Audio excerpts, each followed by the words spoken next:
사랑하는 성도 여러분, 한 주간도 주의 은혜 가운데 잘 지내셨죠? 이제 벌써 9월이 지나가고 이제 10월이 됐습니다. 우리 10월은 벌써 가을에 아주 풍성함을 느끼게 만드는 그런 절기인데, 여러분들에게도 은혜와 사랑이 충만하여 하나님의 귀한 열매 맺는 성도로서 이 가을에 살아내시기를 간절히 바랍니다. 오늘은 에스라서 7장에서 하나님이 행하시는 일, 또 새롭게 이스라엘 백성, 포로 귀환한 백성들이 새롭게 결단하는 그런 모습들을 한번 발견할 수 있는 그런 시간이 되기를 바랍니다. 우리가 지난주에 성전이 지어지는 그런 이야기, 다리오 왕 2년부터 6년까지 진행된 이야기, 그리고 성전이 완성된 후에 이스라엘 백성들이 하나님 앞에 첫 제사를 드리고 속죄제를 드리고, 그리고 그 후에 유월절을 지키면서 저들이 하나님 백성으로서의 정체성을 회복하고 다시 멋지게 이제 하나님 백성으로 회복되는 이야기를 읽었는데요. 오늘 이 하나님의 백성들에게 이제 형식적이고 겉으로 보이는 것도 잘해야 되지만 속으로 또 정신적으로 영적으로 무장도 해야 된다고요. 그거에 대한 이야기를 오늘 성경의 에스라를 통하여 한번 하나님이 어떻게 일하시는가 한번 보도록 하겠습니다. 7장 1절 이하의 말씀을 제가 찾아서 봉독할 테니까 여러분도 함께 찾아서 읽으실 수 있으면 좋겠어요. 1절로 10절까지 읽도록 하겠습니다. 이 일 후에 파사왕 아닥사스다 왕 위에 있을 때에 에스라라 하는 자가 있으니라. 그는 스라야의 아들이요 아사랴의 손자요 hil기야의 증손이요 살룸의 현손이요 사독의 5대 손이요 아히두베의 6대 손이요 아마리아의 7대 손이요 아사랴의 8대 손이요 무라요스의 9대 손이요 스라히야의 10대 손이요 우시엘의 11대 손이요 붓기의 12대 손이요 아비수아의 13대 손이요 비느하스의 14대 손이요 엘르아살의 15대 손이요 대제사장 아론의 16대 손이라. 이에 에스라가 바벨론에서 올라왔으니 그는 이스라엘의 하나님 여호와께서 주신 모세의 율법에 익숙한 학자로서 그의 하나님 여호와의 도우심을 입음으로 왕에게 구하는 것은 다 받은 자이더니 아닥사스다 왕 제7년에 이스라엘 자손과 제사장과 레위 사람들과 노래하는 자들과 문지기들과 느디님 사람들 중에 몇 사람이 예루살렘으로 올라올 때에 에스라가 올라왔으니 왕의 7년 5째 달이라. 첫째 달 초하루에 바벨론에서 길을 떠났고 하나님의 선한 손에 도우심을 입어 5째 달 초하루에 예루살렘에 이르니라. 에스라가 여호와의 율법을 연구하여 준행하며 율례와 규례를 이스라엘에게 가르치기로 결심하였었더라. 아멘. 오늘 성경 이야기 보면 다리오 왕이 아니라 여기는 아닥사스다 왕 때에 내려진 조서와 또 그의 명령을 받고 귀환한 에스라와 그 일행의 이야기가 담겨 있습니다. 여러분, 우리가 알다시피 성경엔 여러 임금들, 파사 제국의 임금들이 나오는데 이 임금들의 시기와 역사적 서술을 성경에서는 시대별로 이렇게 써놓은 게 아니고 그 이름은 성경에 중첩되어 쓰일 때도 있고 앞뒤가 바뀌어서 쓰일 때도 있고 또 같은 임금, 같은 이름을 두 번 사용하는, 그러니까 1대가 있고, 그러니까 이제 1세가 있고, 2세가 있고, 3세가 있는데, 연이어 있지 않을지라도 같은 이름을 사용하는 그런 임금들이 있었어요. 그런 면에서 생각할 때 오늘 이 성경 이야기에서 등장하는 아닥사스다 왕은 에스라 시대의 왕이었다고 하니까 에스라는 앞에서 성전 건축하러 올라왔던 제1차 포로민들보다 훨씬 늦게 두세 대나 지난 다음에 올라온 인물이에요. 그러니까 이 아닥사스다 왕 제7년이라고 성경은 말하고 있잖아요. 그 움직일 때가. 그때를 보면은 사실 그 이스라엘 백성이 첫 번째 귀환하고 난 다음에 거의 70년 이상 지난 때의 이 일입니다. 그렇게 생각해 보면 60, 70년 뒤의 인물이에요. 그렇게 생각해 보면은 제2차 포로 귀환이라고 생각할 수가 있습니다. 1차 때는 고레스 왕 때 저들이 스룹바벨과 대제사장 여호수아를 필두로 4만 2천여 명이 귀환을 했었거든요. 그런 다음에 아닥사스다 왕 때 에스라가 올라올 때 또 한 차례의 포로민들이 돌아오게 됩니다. 오늘 이야기를 언뜻 보면은 에스라가 마음에 어떤 결심을 하고 올라온 게 있는데 여호와의 규례와 율례를 이스라엘 백성에게 가르쳐야 되겠다 이렇게 말하며 이렇게 생각하면서 온 거예요. 오늘 성경은 이 사람의 신분을 소개하는데 아론의 15대 손이라는 거예요. 아론이 누군지 아시죠? 모세의 형 아론. 이 사람은 레위 지파 사람이죠. 그리고 이 사람은 대제사장 가문이죠. 그러니까 제사장 가문의 후손인 거예요. 근데 15대가 이르렀을 때쯤에는 이들이 제사장 역할을 못하고 있을 때 아닙니까? 왜냐하면 바벨론의 포로로 끌려가서 파사 제국이 정권을 이양받고 거기를 다스릴 때에 그곳에서 살고 있었으니까 제사장의 자손이지만 제사장 역할은 못하고 있을 때예요. 못하고 있었던 사람이에요.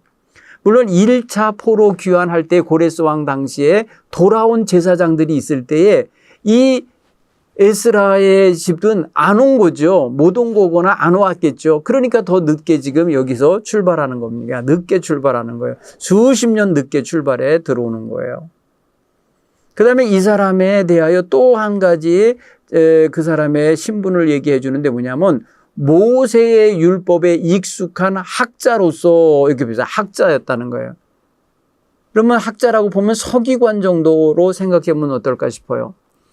여러분 하나님의 말씀을 그러니까 율법을 잘 아는 사람이었던 거예요. 그거에 대해서 가르칠 수 있는 스승 역할을 할 수 있는 사람이었던 거예요. 여러분 바벨론으로 끌려갔으니까 바벨론은 하나님 성전도 없고 하나님께 제사 드리는 제사 제도도 없고 제사장이 있을 필요도 없는 거였어요. 그러니까 제사장들이 정체성을 잃어버릴 수도 있었던 거예요. 그곳에서 포로 생활하는 동안에. 그런데 학사 이 에스라는 하나님의 말씀을 묵상하고 연구하고 하나님의 말씀을 붙잡고 있었던 사람이었다는 걸 알 수 있죠.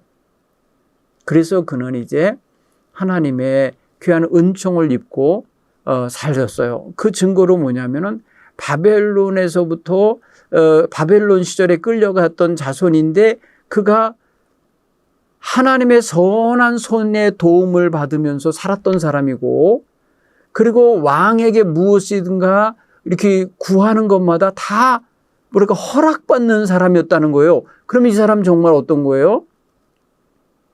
왕이 인정하는 사람이었던 거예요.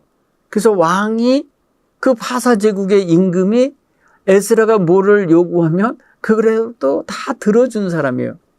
아마도 이 사람이 아닥사스 왕 제7년에 저 임금님 저 고향 땅으로 돌아가야 되겠습니까? 저를 보내주십시오. 이렇게 또 구했겠죠. 그러니까 허락을 받았으니까 올라올 수가 있었을 거예요. 자, 이런 모든 걸 한번 마음속에 생각해 보면 우리가 지금 읽지 않았지만은 그 다음에 11절에 보면 이렇게 말해요. 여호와의 계명의 말씀과 이스라엘에게 주신 율례 학자요 학자 겸 제사장인 에스라에게 아닥사스다 왕이 내린 조서의 초보는 아래와 같다 하면서 어떤 조서를 내렸냐면은 모든 왕의 왕 아닥사스는 하늘의 하나님의 율법의 완전한 학자 겸 제사장 에스라에게 조서를 내린다. 우리나라에 있는 이스라엘 백성과 그 제사장들과 레위 사람들 중에 예루살렘으로 올라갈 뜻이 있는 자는 누구든지 너와 함께 올라갈지어다. 예루살렘으로 올라갈 수 있도록 허락해주고 혼자만 올라가는 게 아니라 제사장 가문의 식구들, 레위 사람들, 올라가고 싶은 사람 다 데리고 올라가라. 이렇게 말하는 거예요. 너는 네 손에 있는 네 하나님의 율법을 따라 유다와 예루살렘의 형편을 살피기 위하여 왕과 일곱 자문관의 보냄을 받았으니, 왕과 자문관들이 예루살렘에 거하시는 이스라엘 하나님께 성심으로 드리는 은금을 가져가고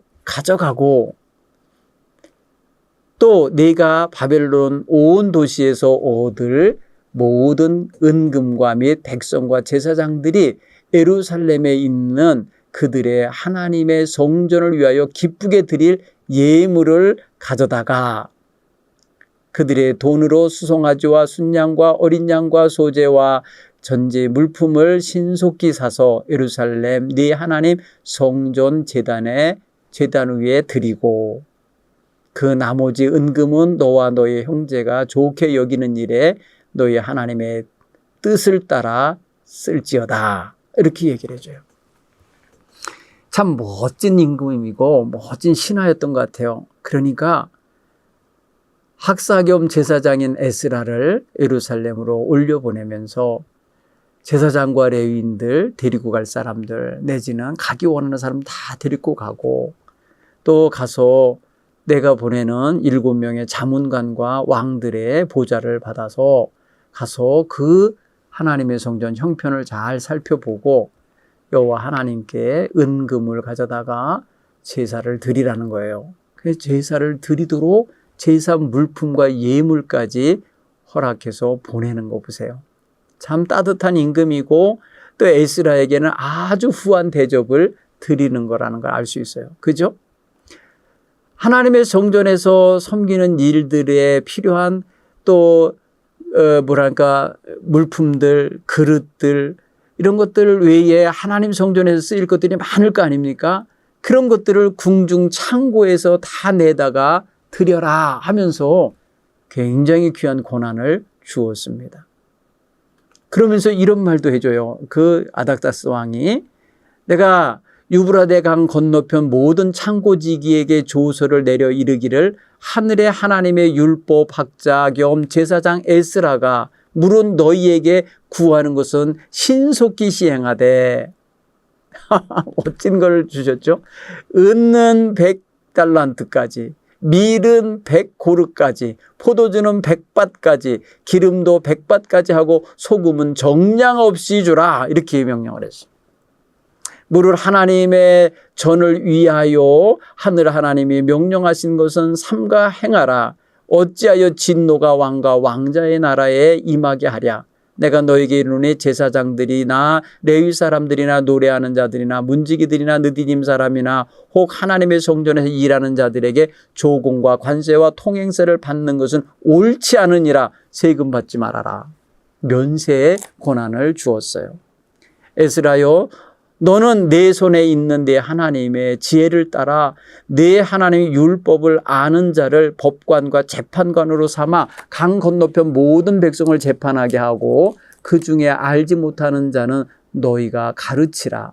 물은 내 하나님 명령과 왕의 명령을 준행하지 아니하는 자는 속히 그 죄를 정하여 혹 죽이거나 귀양 보내거나 가산을 몰수하거나 옥에 가둘지니라. 여러분, 에스라에게 엄청난 권한을 줘서 보내는 거예요. 거의 왕같이 삼아서 보내는 거예요. 학사 겸 제사장인 이 에스라에게 아닥사스다 왕은 엄청난 권한과 재물과 특권을 주어서 보내는 장면을 오늘 성경을 통해서 우리가 확인할 수 있어요. 여러분, 이 모든 것들을 한번 여러분 에스라 7장을 통해서 읽어보시면서 경험해 보시기 바랍니다. 오늘 한번 이 말씀을 한번 좀 보십시다. 본문의 말씀을 내용을 보면은 에스라 족보가 소개되고 있죠. 여러분 그 족보를 보면은 어디까지 연결되느냐 하면 쭉 올라가면은 아론까지 올라가요. 아론의 16대 손이다. 그러니까 아론 이후에 15대에 이어서 자기가 연결돼서 내려와요. 그러니까 뭐냐, 정통 제사장 가문의 사람이라는 걸 밝혀주는 거예요. 그리고 왕도 인정하고 백성들 인정하는 게 뭐냐, 그가 하나님의 율법에 정통하고 하나님의 뜻이 뭔지를 알고 있는 사람 중에 한 사람인 것을 인정해서 그를 학사 겸 제사장이라는 명칭을 써서 보내주는데, 실제로 그에게 준 권한을 보면 왕과 총독과 같은 그런 권한도 있어요. 왜? 재판권도 주지요. 재판관을 세울 수 있는 사법부를 구성할 수 있는 권한도 주지요. 세금 면책권을 주죠.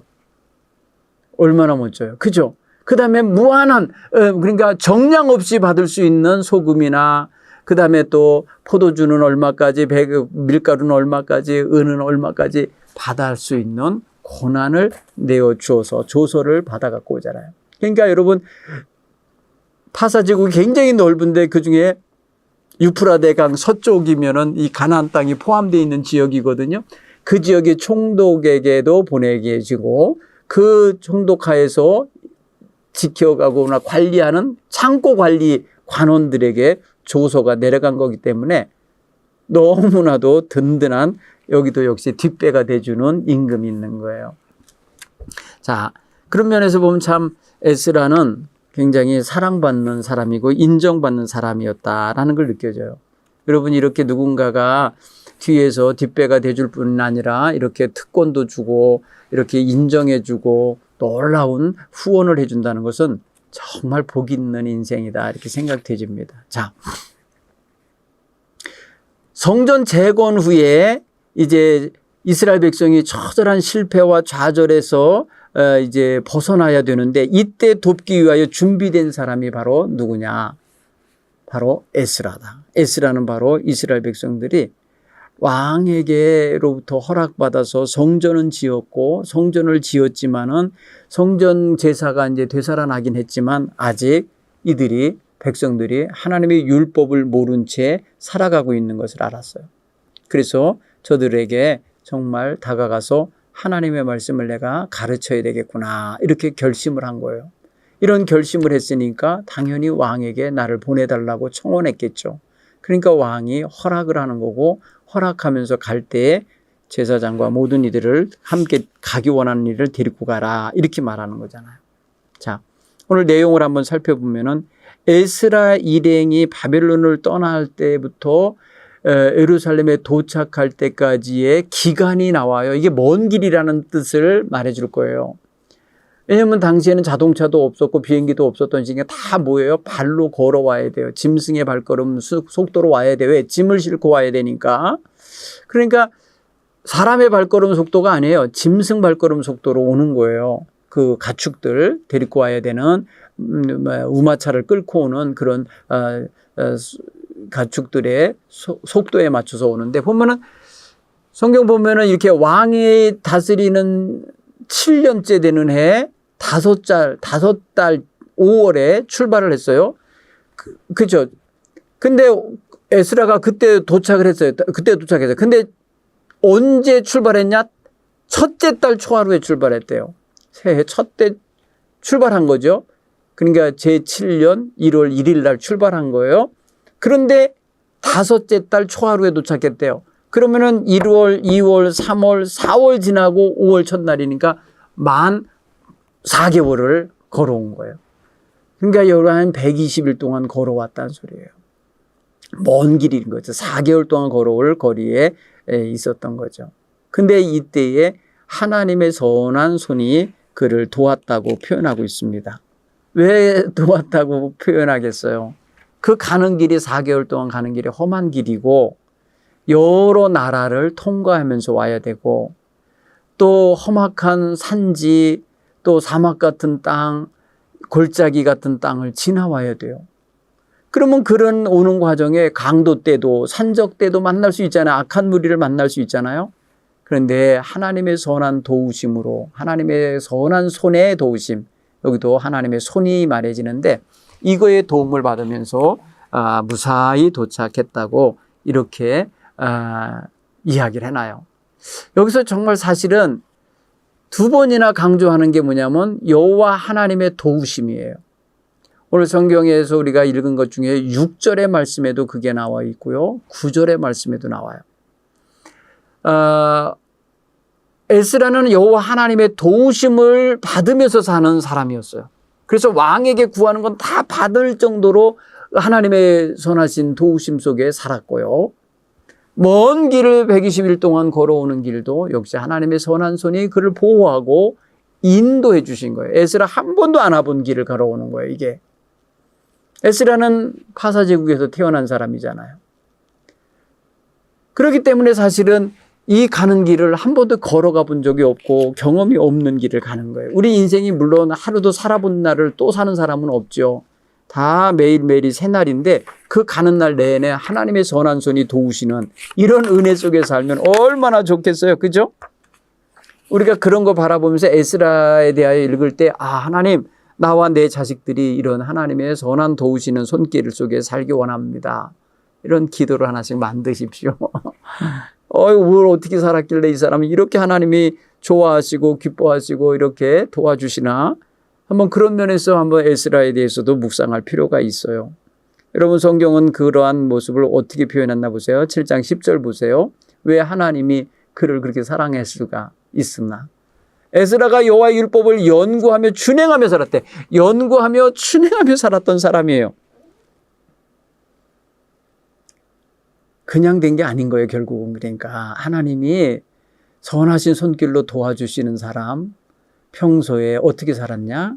하나님의 말씀을 스스로 준행하고 그것을 묵상하고 그것을 연구하는 삶을 사는 거예요. 그러니까 하나님의 뜻이 뭘까를 많이 생각하고 산 사람이죠.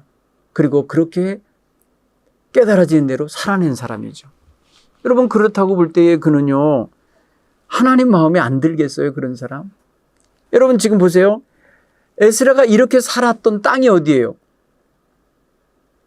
예루살렘 성전이 아닙니다. 거룩한 땅으로 구별된 곳이 아니고 이방 땅이에요. 파사 제국의 어느 한 땅이에요. 그렇게 보면은 뭐예요? 우리는 생활 속에서 어디가 됐든지 내가 있는 곳에 하나님 계신다 생각하고 하나님이 나를 도와주신다 생각하고 어디든지 하나님의 일터로 여기거나 하나님의 눈앞이라고 생각하며 살 필요가 있어요. 에스라는 여기 뭐 성전도 아니고 그냥 하나님의 택한 땅도 아니니까 막 살아야지. 그렇게 산 사람이 아닌 거예요. 어느 땅이 됐든지 거기 자기 놓여있는 그 땅에서 하나님의 뜻대로 살려고 노력하는 거. 이게 바로 하나님 앞에 눈에 띄는 거죠. 그런 면에서 생각하면 우리는 우리가 놓여있는 삶의 현장에 어디나 다 하나님 눈앞이라 여기시고 거기서 하나님의 뜻을 준행하고 그 말씀을 묵상하고 연구하며 사는 자세가 있기 바랍니다. 또한 그의 마음속에는 어떤 결심과 어떤 기도가 들어있느냐면 내가 이 율례와 법도 하나님의 뜻을 내가 깨달은 바 이것을 이스라엘 백성에게 가르쳐야 되겠다. 이스라엘 백성들에게 전달해 줘야 되겠다라는 마음을 가진 거예요. 저 돌아가서 하나님의 성전을 회복시키고 살려고 노력하고 있는 그들에게 가서 내가 가르쳐야 되겠다. 이런 기도가 있었던 거죠. 그리고 그렇게 실행할 기회를 얻고자 하나님께 구했겠죠. 그러니까 하나님이 도우셨다는 표현을 쓰는 거예요.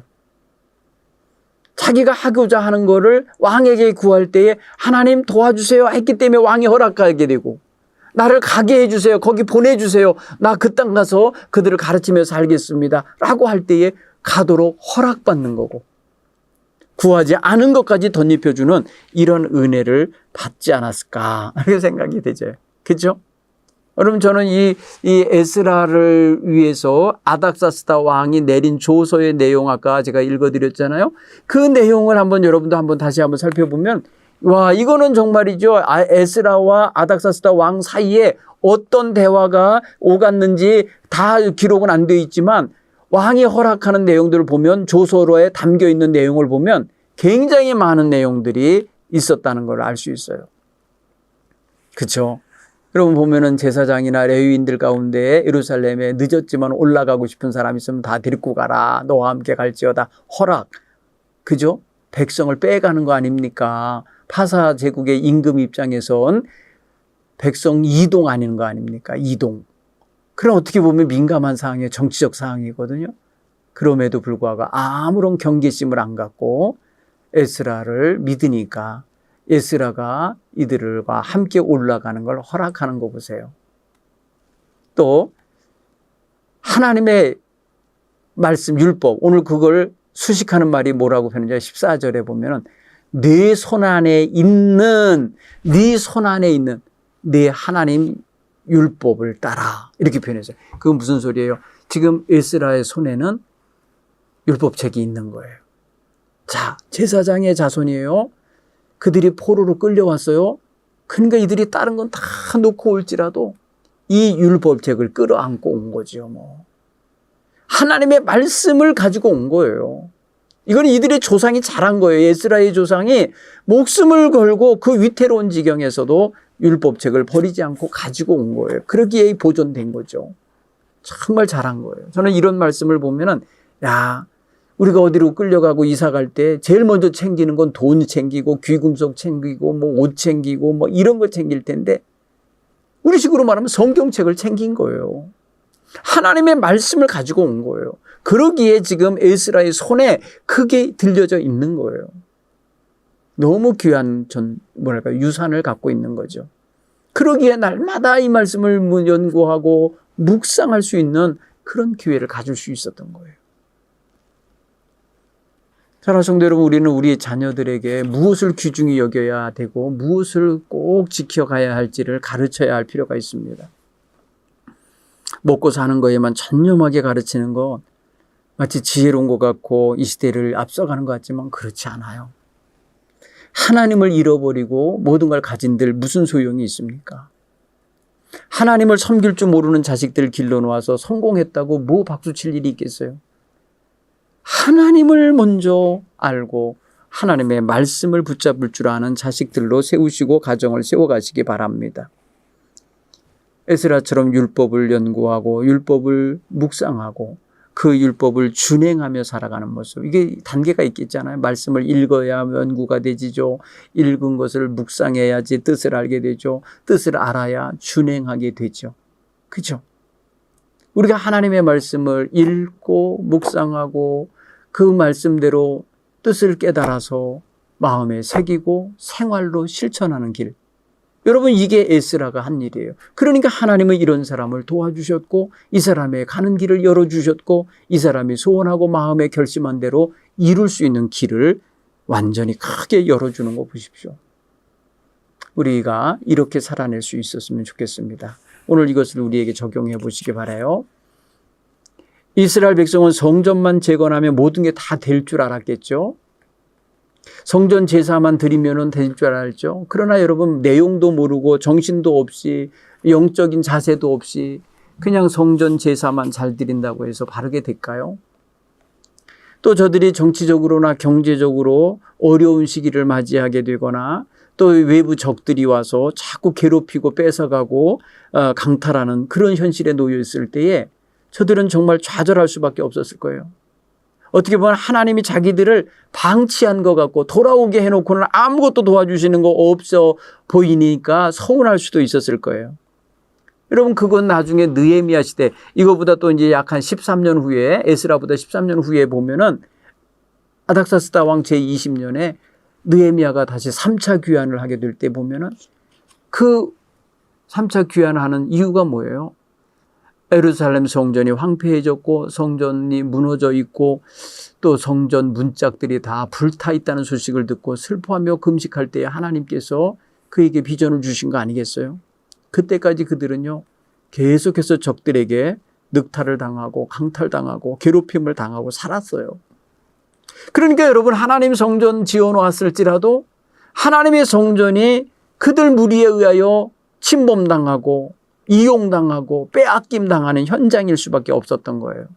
그게 안 되겠구나 할 때에 에스라에게 감동이 왔고 에스라가 올라가서 그들에게 하나님의 율법을 가르쳐야겠다라는 이런 생각을 했던 거죠. 자, 오늘 우리에게 우리 마음에 우리의 삶 속에 특별히 우리가 하나님을 위하여 헌신하고 싶은 마음, 내지는 하나님의 뜻을 이루고자 하는 그런 마음이 있다면 이건 정말 하나님께 축복받을 생각이에요. 하나님 다윗이 하나님의 성전을 지어드리고 싶은 마음만 가졌을 때 그 마음만 사셨어요. 그 마음만 사시고도 엄청난 축복을 해주셨어요. 사무엘 7장을 읽어보면은요, 하나님이 내가 너를 위해서 내 집을 세워주겠다라고 하시면서 쫙 이야기하는 거 보면은 다윗이 하나님께 크게 인정받는 장면이라고 생각되죠. 여러분, 형식적인 형태로서 나타나는 성전 재건이 모든 것을 완수시키진 않았어요. 삶이 풍요로워지지도 않았어요. 기대했던 것만큼 안전해지지도 않았어요. 여러분, 저들은 더 괴롭힘을 당했고 더 이방 족속들에 의하여 시달림을 당하고 빼앗김을 당하고 어려움을 당하는 시절을 지내야만 했어요. 왜? 그들은 왕이 없었고 그들은 군대가 없었고 그들은 임의대로 방어할 능력이 없었어요. 그러니까 백성들의 마음엔 좌절감이 들다 보니까 하나님 말씀대로 사는 거 배운 적도 없어요. 70년, 80년을 여러분 외부에서 살다가 들어와서 하나님에 대하여 알지도 못하는 백성이 예배만 드린다고 되는 게 아니었던 거죠. 오늘날이야 예배를 통하여 말씀을 가르치고 설교를 들으니까 깨달아가지만 그 당시엔 그게 아닌 거예요. 그러니까 하나님과의 관계가 흔들리게 되고요. 귀양민으로서 살아가는데 자기 이익을 챙기는 데만 힘쓰게 되는 거예요. 공동체 의식이 자꾸 희박해져 가는 거예요. 그러기 때문에 에스라가 필요했던 거예요. 하나님은 그래서 에스라 같은 사람을 준비시켜서 보내신 거다 이렇게 여겨져요. 자, 두 번째 한번 이야기를 한번 전개해 보면 이런 게 있을 거예요. 하나님은 이스라엘 공동체를 재건하기 위해 율법에 능통한 학자 겸 제사장인 에스라를 준비시켰고 그를 유다 땅으로 예루살렘으로 보내시게 되죠. 여러분, 바벨론에 있을 때나 그는요, 귀향길에서 시달리는 그런 삶의 현장에 있을 때나 아니면은 어디에 있으나 다 그는 하나님과 동행했던 사람, 하나님의 말씀을 준행했던 사람이고 하나님의 도우심의 손길이 그에게 임하여 닿고 있었던 때입니다. 하나님은 당신이 쓰시고자 원하는 사람 준비시키시고 시대에 맞는 일꾼들을 세우시는 분이시거든요. 자, 오늘 우리는 하나님께서 나를 쓰시고자 세웠다는 생각 하시나요?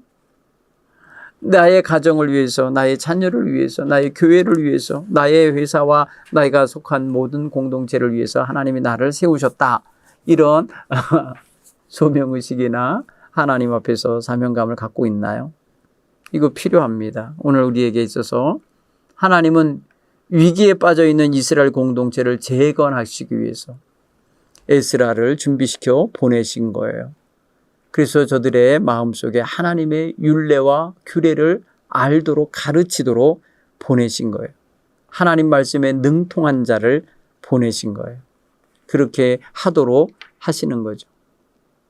자, 하나님이 준비하는 사람, 하나님이 준비시켜 준 사람, 참 성경에는 여러 사람을 그런 사람을 만나게 됩니다. 하나님이 때에 맞게 준비시켜 준 사람. 여러분, 모세도 하나님이 준비시켜 놓은 사람이고, 그죠? 사무엘 같은 사람도 하나님이 정말 준비시켜서 이스라엘 백성을 위해서 사용하신 사람이고, 여러 역사 환경 속에서 그때그때마다 하나님이 필요한 사람들 들어 쓰시는 거 보면 갑자기 세상에 없던 사람이 뿅 하고 나타나진 않아요. 그 역사 현실 속에서 한 사람 한 사람 하나님이 세워내신 거라는 걸 알 수 있어요. 자, 세 번째로 한번 우리의 삶에 적용을 해볼까요? 에스라는 율법을 연구하고 스스로 묵상하고 그 뜻대로 준행하며 살아갔을 뿐 아니라 이스라엘 사람들에게도 그 율법을 가르치기를 원하고 헌신하기를 원했고 그걸 마음에 결심했다고 성경 10절에서 말했어요. 자, 이걸 보면은 어떤 게 느껴지십니까? 나 하나만 잘 믿으면 되지 뭐, 이렇게 생각하고 접어들 수도 있는데 에스라는 그러지 않은 거예요. 하나님의 말씀을 깨닫고 보니까 이거는 나 혼자 알고 있으면 안 돼. 하나님의 백성인 이스라엘 백성 모두가 알아야 돼. 그거를 느낀 거죠.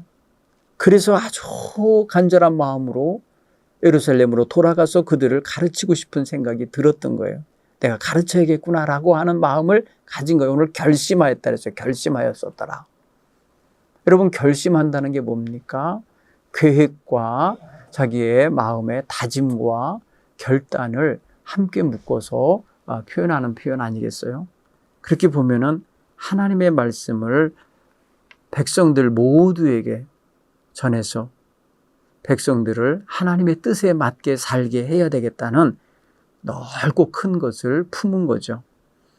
어떻게 보면 백성 전체의 율법 선생님이 되고 스승이 되는 길을 택한 것이죠.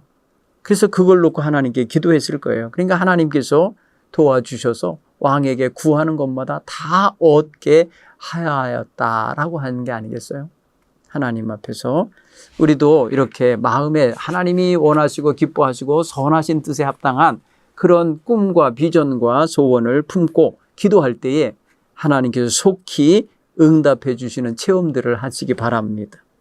너무 내가 가지고도 더 가지려고 구하고 남보다 더 높은 자리에 올라가려고 구하고 하나님 영광은 차치하고 자기 마음의 만족만을 위해서 살려는 기도를 드리는 것보다 하나님도 기뻐하시고 나도 즐거워할 수 있는 일들을 구하시며 살기 바랍니다. 그런 게 뭐가 있을까요? 여러분 삶 속에.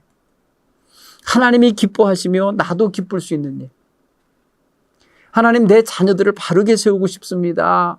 내 자녀들에게 바른 영향력을 끼칠 수 있게 해주십시오. 하나님도 원하시는 일이고 여러분도 기쁘게 될 일일 거예요.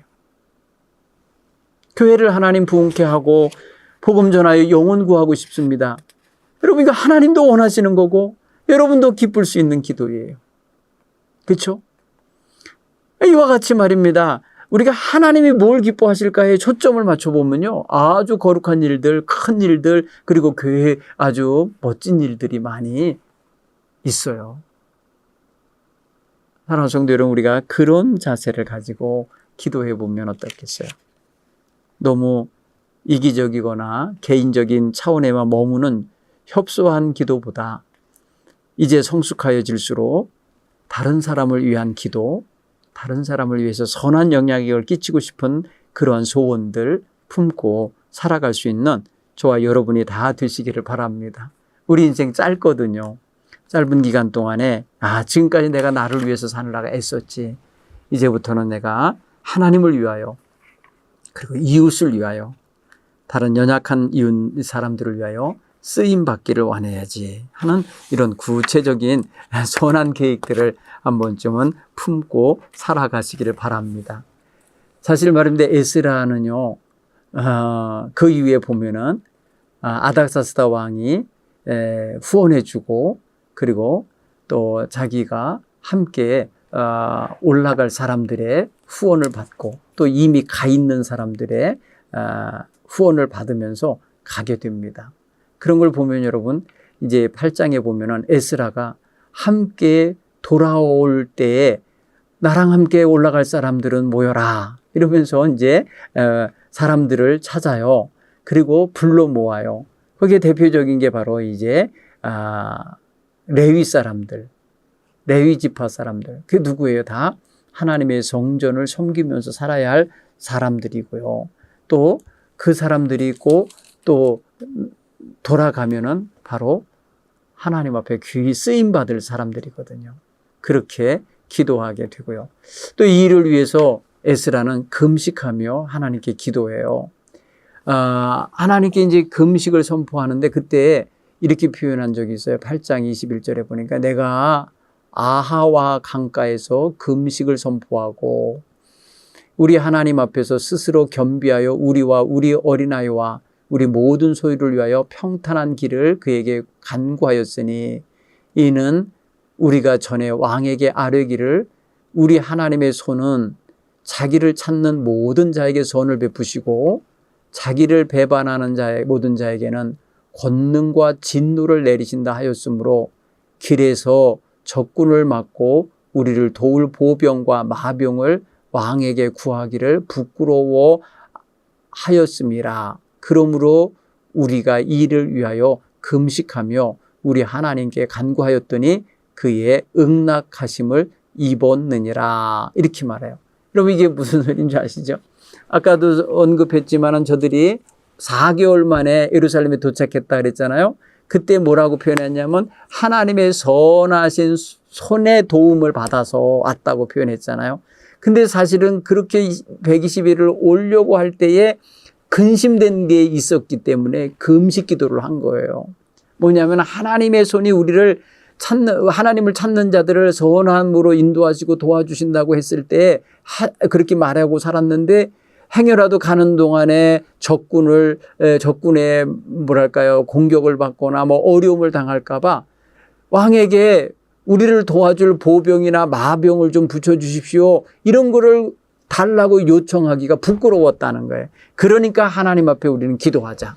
하나님의 도우심으로 가자. 이렇게 기도했던 건데 마치 그렇게 됐다는 거잖아요. 그렇죠? 그러면 여러분 실제로요. 첫째 달 12일에 저들이 말입니다. 아와 강가를 떠나서 예루살렘을 향하여 가게 됐을 때에 실제로 적들이 있었어요. 보니까 31절에 8장 31절에 우리 하나님의 손이 우리를 도우사 대적과 길에 매복한 자의 손에서 건지신지라. 보세요. 여기 보면 뭐라고요? 우리를 적들의 손에서 건져서 대적. 그다음에 길에서 매복한 자들이 있었대요. 매복한 자가 뭐예요? 강도나 뭐 이런 놈들이죠. 근데 이들 손에서 건져 주셨다. 생각해 보세요. 그들이 가지고 오는 게 귀금속 많잖아요. 금은보화 가지고 오죠. 많은 재물을 가지고 오니까 여러분 이거 중간에서 털어먹을 수 있잖아요. 강도들이. 그런데 그거 놓고 기도했는데 다 하나님이 도와주셨다는 거예요. 여러분 이런 걸 생각해 보면은 여러분 오늘 이 말씀을 묵상하시면서 8장까지도 한번 읽어보세요. 그래서 하나님께서 에스라를 도우셨다면 그 하나님이 우리 하나님 아닙니까? 지금 우리 하나님. 에스라가 하나님하고 섬겼던 그 하나님이 지금 우리가 하나님하고 하는 그 하나님이세요. 그러면 에스라를 도와주신 하나님이 오늘을 사는 우리를 도와주신다는 거예요. 그걸 믿고 구하며 살아가실 수 있는 우리 저와 성도 여러분 되시길 간절히 축원합니다. 다음 주에 뵙겠습니다. 평안하세요.